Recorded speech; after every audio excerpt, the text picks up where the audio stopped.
نو دې مسله کې د علماو اختلاف دی چې آیا په وینه وتو سره اودس ماتېږي او که نه. اولنی قول دا دی چې نه ماتېږي، او دا د مدینې د فقهاو څومره چې علما تېر شوي د مدینې پوخا او فقیهان د هغوی دا قول دی، دغه شان د امام شافعي رحمه الله هم دا قول،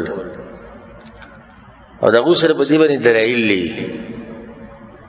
اولنی دلیل قصه د جابر رضی الله عنه چې راوړې ده امام ابن حبان او ابن خزیمه او امام بخاري هم راوړې ده تعلیقا، او پای کې دی چې یو انصاري او مهاجر دوی به چوکیداري کوله په یو سفر باندې تللي د جهاد په موقع باندې. نو کله چې به دا انصاري وده شو مهاجر به لګي او مهاجر چې وده شو انصاري به لګي. حاصل د قصې دا دی چې انصاري په مانځه باندې ولاړو او غشي لګېدو، دشمنانو وویشتو، د هغه نه وینې به یې دي خو مونځ یې مات نه کو. بیا د مانځه نه بعد یې ملګری راپاڅه، نو هغو ته یې ماته به دې ویلي چې په تا غشي لګېدو، وایي ما مونځ کوو، مونځ او تلاوت راله خوند راکړی، نو ما له حیا راتله چې څنګه به زه مونځ ماتوم. او دا واضحه دلیل دی چې په وینه وتو سره اودس نه ماتېږي، که ماتېدی نو دی خو پکې مونځ کوي. نو بعض وایي چې رسول اسلام ته دې پته نه وه، دا خو د صحابي خپل عمل دی، داسې دې حدیثونو ته نیغ ناشي چې دې به څه جواب کړو، ځکه چې د مذهب خلاف دی که نه. اوس د دې څه جواب خو پکار وایي جواب دا دی چې دا د صحابي خپل کار کړی دی، نو رسول اسلام خو دې نه و خبر، نو زه دا یو صحابي خطا شو، نو پکار خو چې د بل ملګري ورته ویلی چې هلکه مونځ خو دې وکړو، خو دا مونځ ستا نه دی شوی، ځکه اودس دې مات شوی، هغه ورته هم دا ونه وي.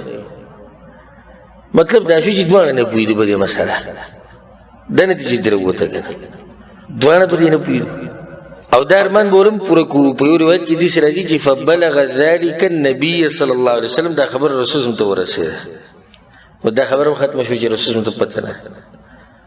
درېیمه خبره، که رسول اسلام ته پته نه وي او دا کار دوی چې کوم کړی دا ناروا وي، الله به آیتونه نازل کړی وی، پیغمبر ته به وحي کړی وی چې پیغمبره دا مسلمانان پوه کړه چې په وینو وتو سره اودس ماتېږي.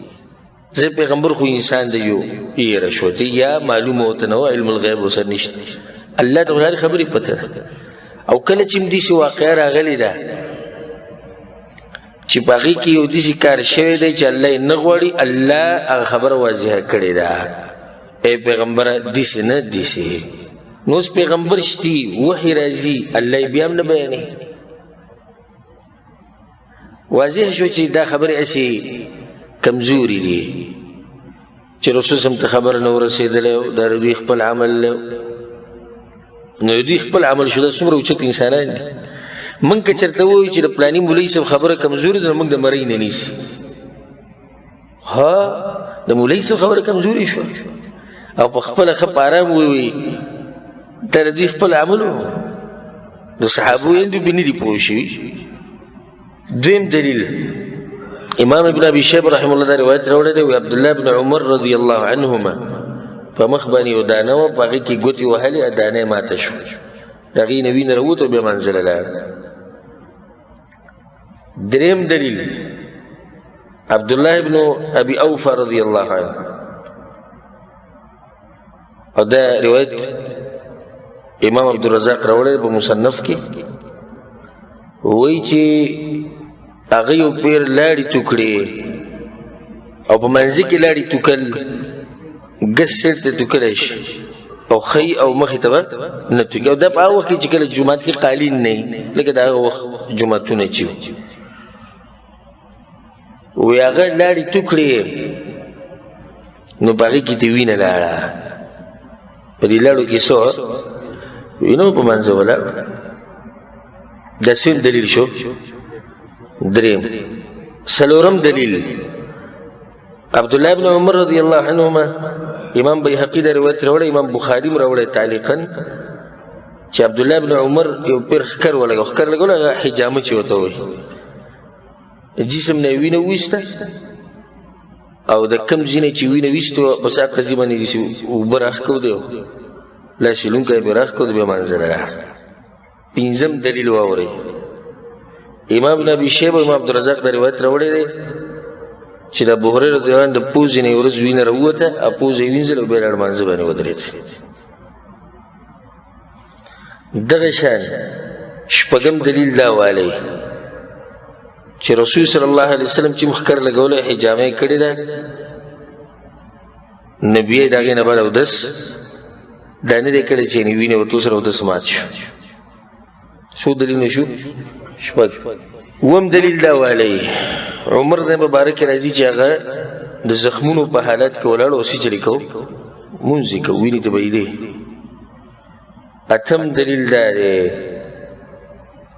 امام سعید بن المسیب رحمه الله په صحابه کرامو پسې پوه انسان چې د امت په اتفاق دی چې دا پوه انسان دغه دا دی په تابعینو کې مشر تابعی خصوصا د علم په لحاظ بیا.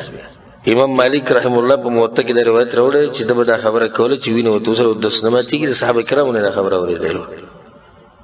څو شو؟ اته. نهم دلیل چې دلیل نشتی په ماتېدو، دا دلیل دی که نه؟ دلیل نشتی په ماتېدو. دا نهه دلیلونه پوره دي. اوس که دې نه بعد د یو سړي زړه مطمئن کېږي، الله دې بیا دغه زړه مطمئن کړي بلکې چې موږ له بیا څه طریقه نه راځي. دین خو دغې ته وایي نه، د الله خبره او د الله د پیغمبر خبره. او درېم ځای به کې بل موږ ته نه معلوم چې د هغه ځینې دلایل راواخلو او مطمئن کړو. د هغه علماو دلایل دي چې هغوی چې د وینې ورته سره اودس نه ماتېږي. خو ټول دا وایي چې د اودس کول غوره دي. غوره جدا مسله ده او لازم جدا مسله ده. یو سړي د جسم نه وینه ووته اودس کول څه دي؟ غوره دي. وینه کو مونځ صحیح دی. لسم دلیل به واوره چې لس پوره شي. امام حسن بصري رحمه الله وایي ما زال الناس يصلون في جراحاتهم. دا غټ امام د دین وایي زه خو د اوسه پورې او چې کوم خلک یې نه منو په جهادونو کې او په جنګونو کې په دغه زخمونو کې لګیا لمونځونه کوي. یعنې دومره خلکو ته پته نشي چې وینه ورته سره اودس ماتېږي. نو دا لس دلایل شو. تلک عشرة کامله. او د الله په توفیق سره د دې نه زیات هم بیانولی شو. بیا به رانه مسله ډېره اوږده شي. او کوم علما چې دا وایي چې وینې ورته سره اودس ماتېږي، نه د هغوی سره په دې باندې مضبوط دلیل نشته. یو دلیل هغو دا بیانوي د عمر بن عبدالعزیز دا روایت چې تمیم الداري نه راوړی دی او د هغې د سند کمزورتیا موږ بیانه کړه چې سندن دا روایت څه دی؟ دا کمزوری. دغه شان یو روایت راوړي پای کې دا دي چې رسول صلی الله علیه وسلم وایي چې د الټو سره او د نو د وتو سره او د وینې وتو سره اودس ماتېږي. هغه روایت هم سندن کمزوری. حاصل دا شو چې صحیح خبره ده چې په وینې وتو سره اودس نه ماتېږي او اودس کول څه دي؟ غوره دي. ښه په دې کې یو خبره مې ذهن ته راغله. که اوس څوک تاسو ته دا ووایي چې تاسو خو دا وایي چې وینې وتو سره اودس نه ماتېږي، په دې زنانه باندې چې د وینه راځي د حیض ده او د څلوېښتۍ ده، د دې سره اودس ماتېږي که نه ماتېږي؟ ماتېږي. نو بیا څنګه تاسو وایي چې اودس نه ماتېږي؟ دا په هغه دوو لارو باندې وتې ده. او دا خبره موږ کړې وه چې په دې دوو لارو باندې څه موجي د هغې سره اودس ماتېږي. که وینه پې ووته اودس مات شو. واضح شو دا مسله؟